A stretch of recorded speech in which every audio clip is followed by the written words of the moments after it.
Good I'm Lindsay Carnett, morning. and today's session is What is Advertising? And this is a continuation of the last session from last week where we reviewed what is the difference between marketing, advertising, and public relations. And so today we'll be talking about 10 tips to plan your ad placements.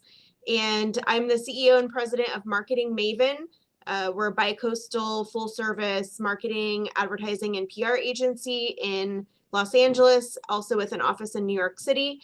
And I'm also the author of The Marketing Maven Method, Secrets of a Maven, which goes through our process that I introduced to everybody on our call last week. So today's agenda, we are going to be breaking down the fundamentals of advertising. And I'll be providing you with practical strategies for planning effective advertising placements. And so whether you're new to advertising or you're refining your approach, my goal for you is that these insights help you create impactful, tailored campaigns for your audience. So first, we're going to talk about understanding marketing. What's the difference between business to business versus business to consumer advertising strategies? And then I'll walk you through 10 tips for effective ad planning. And then we can wrap up with questions and answers. All right, so a little bit about me. I mentioned I'm the CEO and president of Marketing Maven. I'm known for being the #3 among top women-owned PR firms in the US. We also got ranked in the top 20 of advertising agencies in the US, women-owned. And then we got the Inc. 5000 fastest growing companies 2 years in a row. And we're also going to be one of the Inc. regionals coming up soon, announced next week. So beyond the office, I do interviews in Forbes, USA Today, major TV networks. And then I'm a Goldman Sachs 10,000 Small Businesses alumni and got the 2024 Chairperson's Award recipient from the West Ventura County Business Alliance. So understanding advertising. So I have a few images down here, and I'm going to go back to this a few times, but if you can start with the end in mind, then advertising will work a lot better for you. And I mean by that, what do you want to achieve with the advertising? What do you want to have happen? So there are a few different goals. One would be brand awareness. You want people to just know that you exist, and you're not expecting them to go buy something from you immediately, or you're looking for a lead. That could be somebody who expresses interest, but they might take a little while to close. This is done with more expensive items, like think about a plumber, costs a lot to maybe get an air conditioner for a HVAC company. Or if you're a business to business company and you're selling software, then a lot of B2B business to business type of opportunities are tied to lead generation because somebody needs to get to know you and trust you and like you, and ultimately they'll wind up purchasing from you. It's a lot easier in the next bucket for sales and conversions to sell something that costs $9.99 or $19.99 and just get an immediate sale. So sales and conversions are a different objective. And then customer retention is another piece too. So you could win back a customer and keep a customer. And so that might be something like if you've done Amazon Subscribe and Save for daily vitamins. So that company wants to keep you as a customer and have you not cancel. So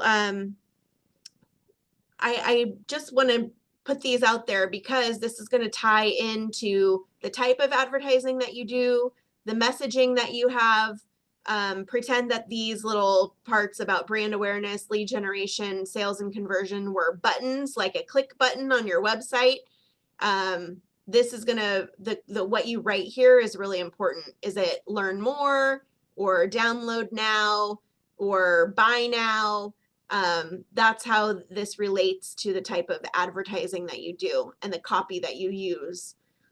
So what is advertising in general? It is paid communication designed to persuade or inform a target audience. And some companies have multiple target audiences. Even if you're a nonprofit, you could still have different target audiences. You could have donors, and you could have, among the donors, you could have consumer donors that just give small amounts, and then you have corporate donors, and then separately you have grants, and then separately you have board of directors, and then you have volunteers. And so those are all different target audiences in a nonprofit. So if you are thinking about your business and thinking about who the different audiences are, that goes back to persona development that we talked about last week as part of market research. So if you remember this chair company, they were only advertising on television to what we called seasoned Samuel. And seasoned Samuel is probably over 50 years old, a C-suite executive, and maybe watches CNN, CNBC, Fox News. And so they were targeting this person, primarily male, through these traditional linear TV channels, traditional television advertising. And we found these 3 additional audiences of Modern Mary, Cool Candace, and Successful Steven. So these are 3 additional audiences that could be targeted different ways. So maybe through influencer marketing, or maybe through digital advertising. So when people think about advertising, they might think, oh my gosh, Times Square, and I need to have a billboard in Times Square, and then I'm really advertising. But in fact, it might just be one of the mailers that you get in a Vopack in the mail, in your mailbox. Some people just think that it's online. They don't even think of a Times Square billboard. They'll just think of their cell phone and all of the ads that they've seen on their cell phone. So it can be a wide range of media placements, from digital to traditional formats. All right, so let's talk about the media landscape. There's paid media, which is advertising. This is like Google ads, Facebook ads, and Facebook is owned by Meta. So when we talk about meta advertising, or if you've heard of meta advertising, that means that it is Facebook and Instagram. Television, there's now something called CTV, which means connected TV, versus linear TV, which is like NBC News, watching sports or whatever live information. So you have TV commercials, and then you have billboards, and that's called out-of-home advertising. And those might be like seats, benches at a bus stop, or could be, I've even seen out-of-home advertising on the little sleeves of a coffee cup. So all of that counts as advertising, or door hangers, or the thing that you get in your windshield wiper that you're really annoyed by when you get into your car. So that's all paid media. Owned media is things that you can control.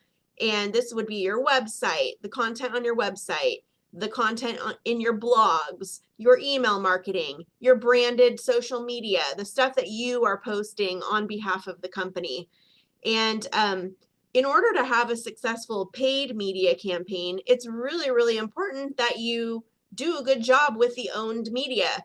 Because just because somebody, you tell somebody about your product or service with paid media, then they go to your website. If your website looks terrible, or if you have no content, then they're not really going to trust you, or they'll think, ooh, I don't know if I want to spend money with this brand.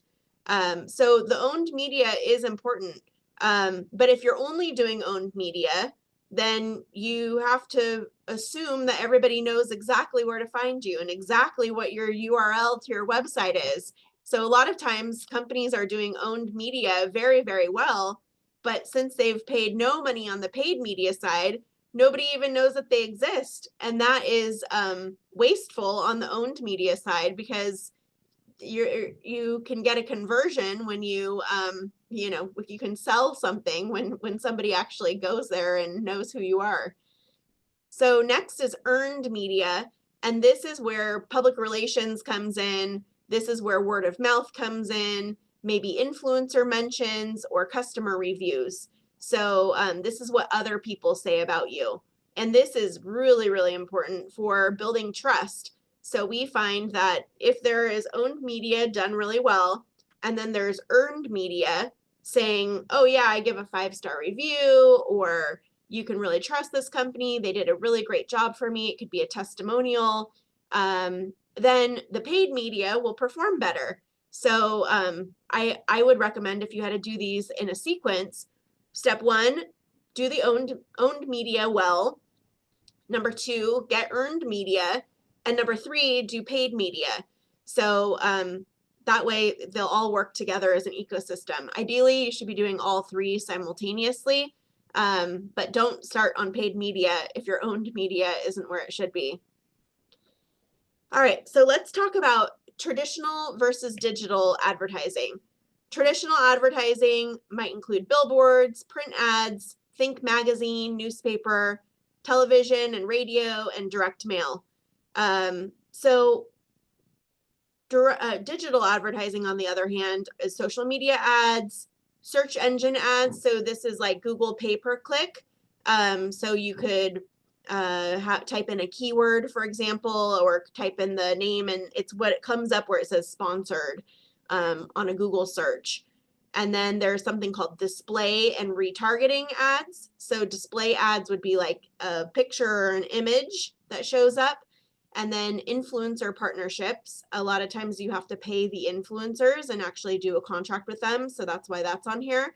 And then native advertising. Native advertising could be something where, just say on latimes.com, there's an article about a heat wave. And in this heat wave article, there is an ad that just shows up from an HVAC company. Wow, how perfectly placed. And it could be an article about the things that you should do to keep cool during a heat wave. And so that would be a paid partnership. And it looks like it should show up there, but actually it's a paid ad. So that is also part of digital advertising. So which one should you use and how do you measure these? We'll talk a little bit about that next. First, we're going to talk about business to business versus business to consumer advertising strategies. So when we're doing business to business advertising, we talked a little bit about there being a longer sales cycle. This could be, maybe it takes 3 months, maybe it takes 6 months, maybe it takes a year. From the time that somebody first learns about your company and your services to the time that they actually sign on to become a customer and start paying you. A lot of these are relationship-based sales. So think about, people that probably do payroll services, like people from ADT or people from Paychecks, and you're not going to sign on with them tomorrow just because they called you. You're going to have to get educated on what are they actually offering and why do they want to talk to me, and do they work with other companies like me, and do they work with companies my size, and can I afford them, and what's the benefit? So a lot of times you as the customer would focus on logic. What's your return on investment from using somebody like that? What's their expertise? So a lot of times for business to business, you would be targeting people via LinkedIn, and LinkedIn has an advertising platform in it, and it works really, really well. We're actually using this for recruiting ads for different companies. We're using this for lead generation for an energy company. And Google search, we're using this for a company that has virtual assistants that are military spouses, which is quite cool. So if somebody's looking for a virtual assistant, then they can find this company and then they can go there, and it's a business to business type of offering. We could also look at industry magazines too. So in my industry, I have like PR Week is one of them, or Ad Week, or there's one called Performance Driven Marketing Institute. And so if I am interested in advertising to other businesses in my industry, I could go there. if I'm interested in advertising to people in the nutrition industry, I could advertise in Nutrition Business Journal or Natural Products Insider, or develop out a white paper. So I have a client that just developed out a white paper on why it pays to be sustainable. And that white paper is being used now to be able to drive leads and get people interested in the type of work that they do as a business to business type of offering. Moving on to business to consumer, this, like we said, if something sells for a lower price point or it's more transactional, you're definitely going to have a shorter sales cycle. And a lot of times these are emotion driven. So if you think about Super Bowl commercials, there was a really funny Goldilocks one with a guy driving a truck, and that was like, you know, pretty funny, but it got you a little bit emotional. Or there could be one about, you know, with the Budweiser Clydesdale horse, or whatever the emotion is that people are trying to evoke. But these are sometimes emotion-driven purchases, and they are focused on brand identity, lifestyle, and urgency. So if you've ever seen a commercial that's like, call now, we only have, you know, 100 pots and pans remaining, and this offer could be yours. So there is a type of commercial that we call a yell and sell commercial. So some of the nighttime ads, I've worked with OxyClean before, and it's like, makes your whites whiter and your brights brighter, and see what this can do for you. So some of those can be sold on Instagram, Facebook, YouTube, TikTok, and TV commercials.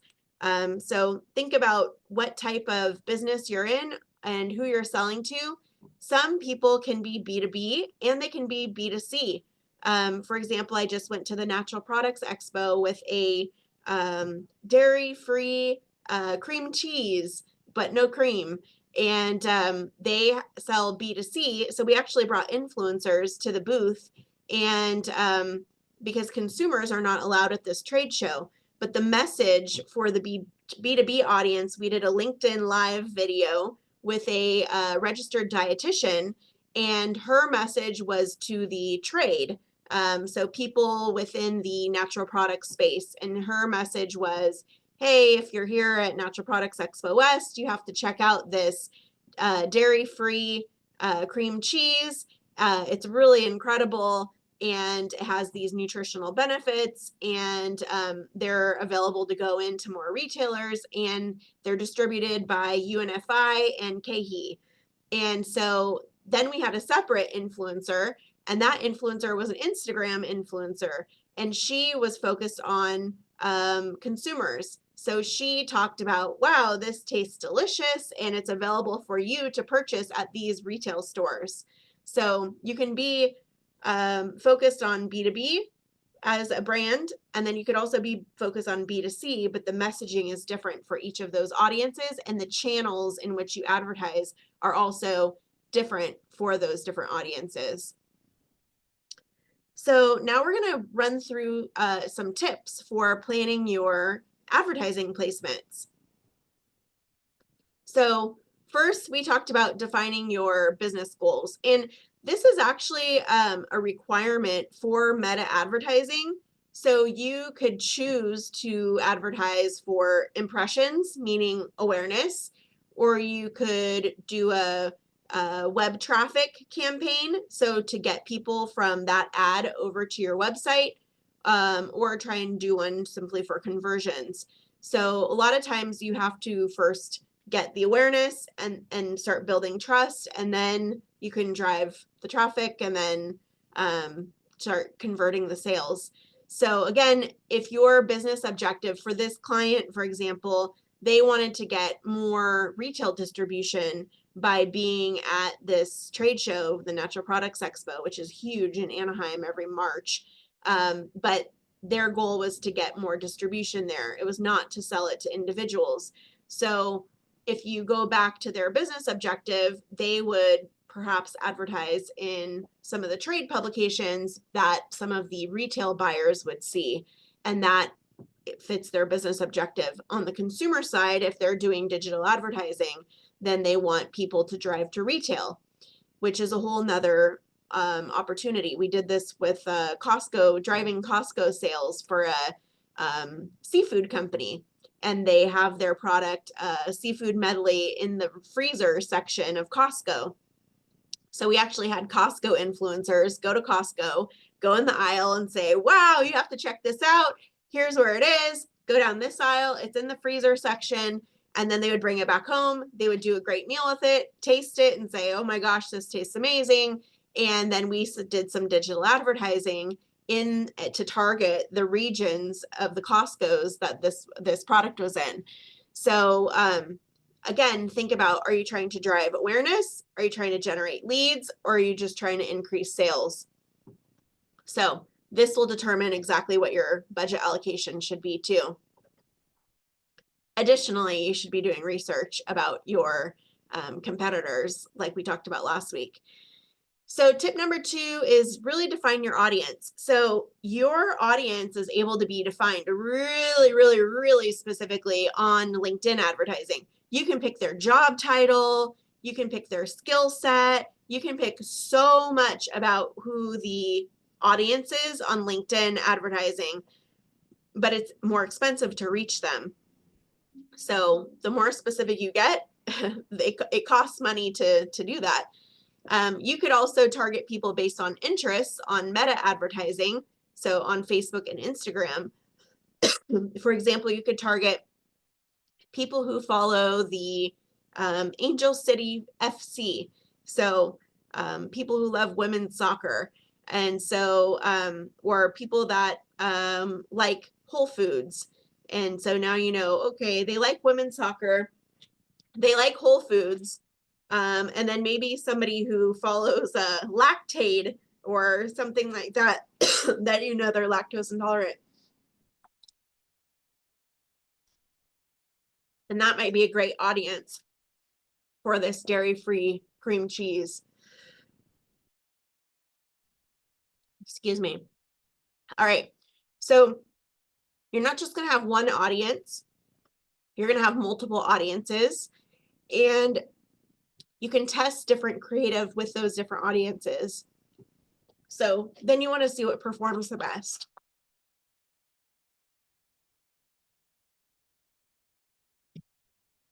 All right. Tip number 3. This is critical for success. This is how you don't waste a lot of money, by choosing the right channels. Imagine if my client with this dairy-free cream cheese put up ads, billboards, all throughout Times Square for $1 million, and their dairy-free cream cheese is not even available in New York City. What would that do for them? It would waste $1 million. So that would not be the right strategy. However, if they're doing advertising in the regions where their product is distributed, then it would work for them. So you must know, where does your audience spend time? And then what channels should you be on? If you're a B2B brand, business to business, you probably should be focusing on LinkedIn, some trade publications, and then business to consumer brands might leverage social media, TV, influencer marketing. All right.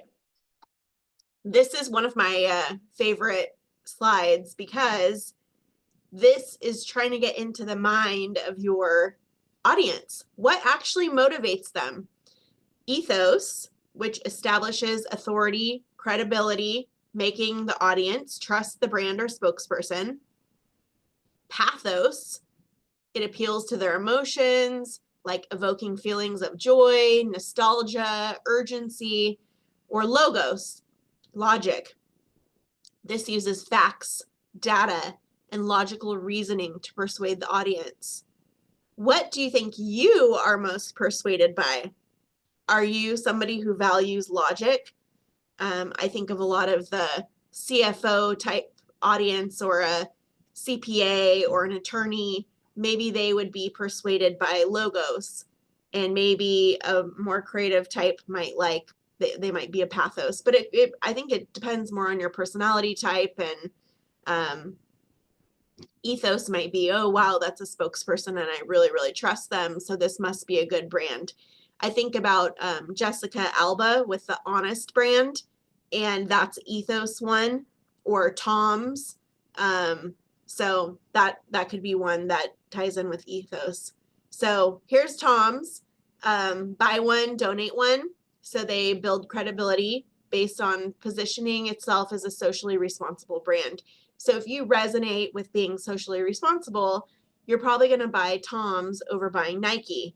So maybe you don't want to buy Nike because you have heard about, oh gosh, they might not have as ethical practices as Tom's does. Tom's is actually, really socially responsible brand. So I'm going to support Tom's with my wallet. Ecos is one that called Plant Powered Clean. And so this is Pathos. Eco Water, a bottled water brand appealing that donates to ocean conservation, appealing to consumers' emotions about environmental impact. That's great. And then Samsung is one that is logos. Samsung uses tech specs and provided comparisons in its ads to highlight why its devices outperform competitors. And again, you have to know your audience well enough to figure out, what are they going to perform? What are they going to react best to? What's going to actually turn them into customers for you? So we talked a lot about the personas earlier, and the personas might like different types of creative. So the ads might appeal to them, and maybe that one of them is like pathos, one is ethos, one is logos, and you could test all three types. So there are also different formats too. So display has an image with it. So somebody who is a visual person might like that, versus like Google search. There is no image with Google search. It's like just copy on Google search. There is video, like think YouTube shorts, YouTube videos. We do a lot of YouTube advertising for clients. Search, we talked about. Influencer partnerships. These are really great videos. And I have to tell you that the influencer videos are performing better for our clients who have consumer products than just normal brand videos on Meta or on YouTube. If we take influencer content, we earn the rights to that content for our client, and can use it for digital advertising for a period of time. It works really, really well because it's combining the, if you remember the slide that had paid, owned, and earned, it takes the earned component of this trust factor of the influencer and then combines it with this paid factor. So we are now taking earned and paid, combining, and then putting those ads out there. So they perform very, very well. So this is an example. Shopee, a popular e-commerce platform, tested influencer ads versus direct discount-based ads to see which drove higher conversions. So you do want to test it because it could be different with your audience or whatever the offer is, or but yeah, it's called A/B testing. So that's a lot of fun if you want to geek out on numbers and testing and creative and targeting and everything. That's how we live, by spreadsheets on the advertising world. Tip number 6 is measure and analyze performance. So KPIs mean key performance indicators, and these are a few in the digital advertising world that are very common. CTR means click-through rates. So this is how much did it cost, or what's the percentage click-through rate? So out of 100 times somebody saw an ad, did they click through 10% or did they click through 2%? And then there's conversion rates, and then return on ad spend, ROAS. So a lot of people will talk about ROAS. What was the ROAS? So a 2-to-1 ROAS means if you spent $10,000 on the ads, you would have gotten $20,000 back in sales. So that would be a 2-to-1 ROAS, which is good. Sometimes once you get retail distribution, your ROAS score will go lower, but you're also picking up more sales at retail. So your direct sales through your own website will decrease, but your overall revenue will increase because you are also sending people into retail. So that's pretty typical. Metrics provide insights into what's working and what needs improvement. So don't be scared of the numbers. The numbers will become your friend. And if you keep track of them, then you can notice what the trends are. And the trends are really fun to pay attention to. One of the trends that we've noticed with our clients is that seasonality is everything. And sometimes in particular industries, it makes sense to throttle back the ad spend in a particular time frame or ramp it up. So, for example, for a after school program or a camp program for kids in Los Angeles, we know that June 9th is the equivalent of Black Friday, where everybody is doing their shopping for summer camps. And we did this through our initial research, and we found, oh gosh, we have to be ready to go in the month of May. We need to start testing the creative. We need to start doing everything because we need to be at full scale, ready to go with our biggest ad spends by June 9th, because that's when everybody's making their decisions on where their kids are going to go to summer camp, or even the last minute people. So that would tell us to throttle it. And sometimes there's extra competition during the real Black Friday in the month of November and December. Sometimes if you're advertising something that doesn't have as big of a budget, you don't want to be spending a lot of money in November and December because your money doesn't go as far, because you have a ton of huge brands with huge budgets competing for the same eyeballs that you want to try and get. So sometimes it makes sense to go lower in the month of November, December, and then ramp it up starting on December 26th. So again, it depends on your industry. If you're a B2B business, you might not want to go be doing a ton of advertising when you know your audience might be on vacation, like the week of Christmas or the week of New Year's, or could be Chinese Lunar New Year, depending on your audience. So you have to be really sensitive to holidays and all of those things, but you can start finding this out through measuring and analyzing the performance. All right. Number 7 is pivot and optimize based on data. So use performance data to adjust your strategy. So for example, if one of the creatives that you have, one of the videos or one of the designs is not performing well, and your ROAS, your return on ad spend, is not high in it, you could get rid of it and stop testing it. Or if one of the audiences that you're using for your targeting is not performing, just say Modern Mary that we talked about earlier is not performing, that's fine. Focus on Cool Candace and focus on Successful Steven. And those will be the two audiences that you have creative for and that you are spending money against because they are actually purchasing the product. So you can do this in real time in digital ads. That's the coolest part about it. It's not like you have a advertisement in Times Square on a billboard for a whole month. It's not working and there's nothing that you can do about it except for say, don't put it up next month because this month it didn't work, and then the money is already out the door. So digital ads, you can do it quickly on the back end of whatever platform that you're on, and just upload new creative or turn that one off and it's fine. Sometimes you want to think about localized ads with, in this one, it's an app, and to have pictures from local places made a lot of difference.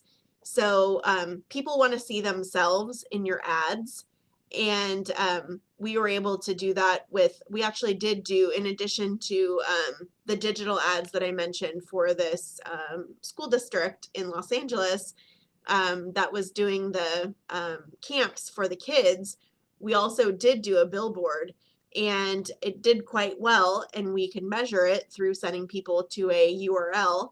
But we wanted to see people that looked like that community where the billboard was. So it is really important to be relevant and be really intuitive about who is seeing your ads and who do they want to see in their ads.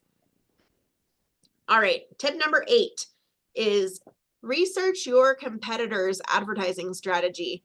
We talked a little bit about this in the market research part of our discussion last week, but you can absolutely study where your competitors advertise, what their messaging is, and what their engagement rates look like.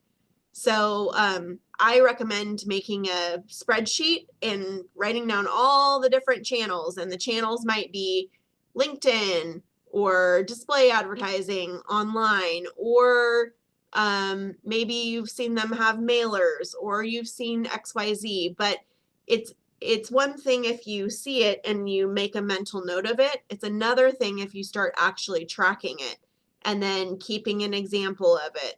I used to do this about 20 years ago with in the diet industry with different diet products, and we're paying attention to their television commercials and got all the data on those. But also, this is when, you know, the print magazines were at a high, and would grab copies, and I would buy so many magazines from the grocery store, First for Women, and all of these magazines, and Vogue and whatever, and rip out the ads and see what the messaging was and see what the images were and see where it drove people, which website, or was it a landing page. So all of this is super important. And today there are tools like Meta Ads Library or SEMrush that will help you analyze the spending and the effectiveness of the ads of your competitors. So you can actually see what the ad creative looks like, and you can pay attention to it and start analyzing it. That way you can decide whether you want to differentiate yourself or refine your approach. And you can do this for B2B or B2C. I know I'm giving a lot of B2C examples, but you could run Meta Ads Library and see, like, say that you're an attorney and you want to see what kind of ads other attorneys are running. Go in the Meta Ads Library and you can see them. You can see exactly what they're saying. And you can actually see if the ads are off or they're on. And if they're off, it might mean they weren't working very well. If they're on, it probably means that they're working. So pay attention to that as well. Tip number 9 is reinvest in what works. So allocate additional budget for high performing ads, and then phase out the underperforming ones. Don't keep spending money on something that's not working. And then double down on successful campaigns, and that will allow you to scale the results. So scaling means knowing your numbers and knowing, okay, if I put additional budget here, then I should get this same percentage, output in terms of revenue. So we have something that we built called the ROI calculator, and the ROI calculator takes estimated, just very conservative estimated, what is the cost per click, what is the average order value, what is the estimated conversion percentage of the website, and what is the ad budget, and then what is the estimated ROI. So that's a really great tool that we use in our ad campaigns with our clients. Next is stay educated on advertising trends. These change all the time. This is probably one of the most difficult things about digital advertising and advertising in general, even with traditional, because traditional advertising with television, that used to be just, you do TV advertising. Now it's so fragmented that you have to have different creative here and the different targeting here and the different everything. So you really have to be on your game. It's like juggling so many things, and that's why the focus on one area and do it right, and then add to it, do it right, add to that, do it right. And so keep up with industry shifts. So you could use AI powered placements. Sometimes TikTok is a good platform, sometimes it's not a good platform. And then there are also privacy changes. So with consumer data and following people or tracking people or personally identifiable information, those things definitely you have to keep up with from a legal perspective. And the brands that are adapting, stay competitive. Look at Blockbuster, back to the Blockbuster example. So if you're not changing with the times, then you're going to get left in the dust. So I would like to just give a few key takeaways here. So advertising is a paid strategy that should always align with your business objectives. And different advertising channels serve as different purposes. So you must understand your audience and where they consume content. Business to business and business to consumer businesses require different ad strategies. And testing, measurement, and continuous optimization are essential. Thank you so much, Lindsay. Lots of tips here, everyone. I know that we have a few questions in the Q&A. We're just gonna go start with the first question from Ruth. But what if your business is word of mouth? If your business is word of mouth, then congratulations. You just saved a lot of money on digital advertising or any type of advertising. I think if the goal would be to maintain word of mouth, and if you are doing really well, then maybe you want to grow your business in a different audience. But if you launch a new service or you launch something new, then you could just try and dabble in it and see if you could get some new customers. But yeah, if you're all word of mouth, then congratulations. That's great. Next one. Can we have the deck? Are will you share the slide deck with us? I just ask that you email me, and then I will follow up with you. And Okay. yeah, And just to remind you, our webinar is recorded as well. But yes, please contact Lindsay. You have her contact information when you sign up for us. And I'm more than happy. I'm sure she's more than happy to send you a deck or discuss the next step. Next question, how do you find out what the success rate of competitor in the different channels? so the success rate of the competitor, I mean, you can't see exactly how much money they're making on their ads, but you can see how much money they're spending on their ads. And the assumption would be they're probably not spending $100,000 a month on their advertising if they're losing $200,000 a month on their advertising. So you can see when they have different spend amounts. And so, you know, if they're running current ads, they're probably working for them. But yeah, I don't have data on how much they actually make. However, you can tell what they're spending. Next question. We got this question quite a bit actually, an Okay. inquiry. How can we start an advertising clothing or any type of business for use using TikTok or social media? So there are ways to set up TikTok Mhm. shops and TikTok stores. TikTok does not have as great a reporting as Meta has, but it's fine. You can still work with it. You have to set up an ad account. For example, like on Meta, you set up it's called like a Facebook business manager account. And then you have to attach a credit card to it, and then it will charge it. Do not attach your debit card to it. I ask you and beg you, like, don't put a debit card on there. Only put a credit card on there.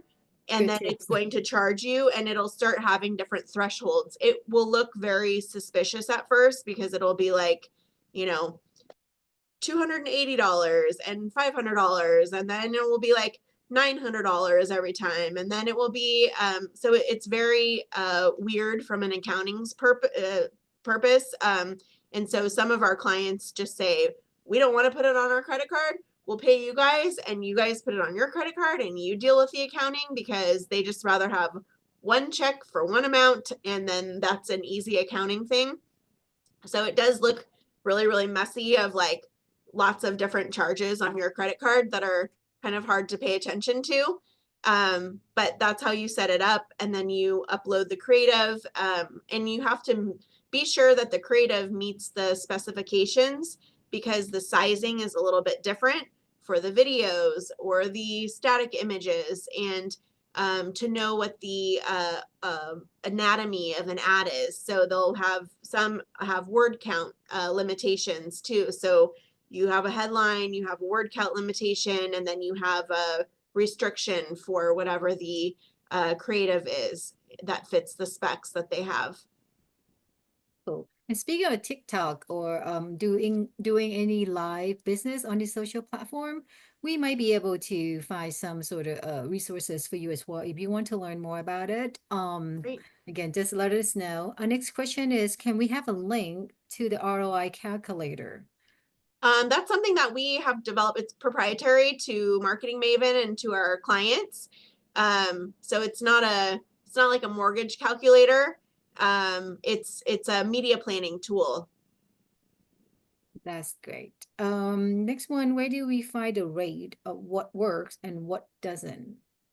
The rate?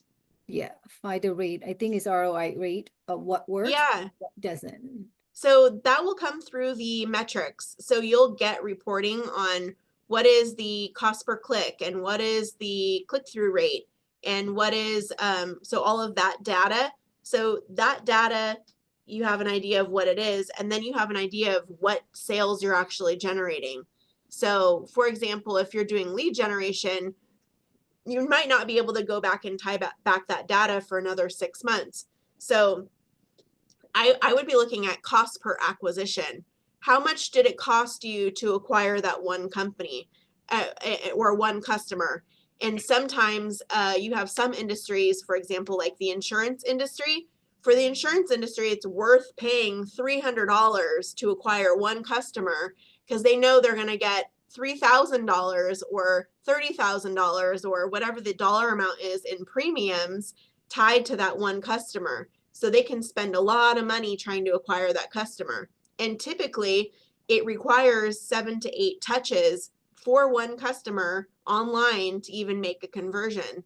So it's not just like, oh, I saw the ad for the first time and I'm going to click and purchase. You might see the ad for the first time on your phone, and then you're online at your house on your desktop, and then you see the same ad and you're like, oh my gosh, I think they're following me. And they are.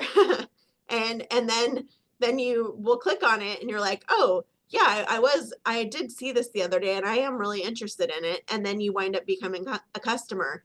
So all of those things combined is a cost per acquisition of you as a customer. So you have to think about that way. It's not just one ad that pops up and boom, you're converted.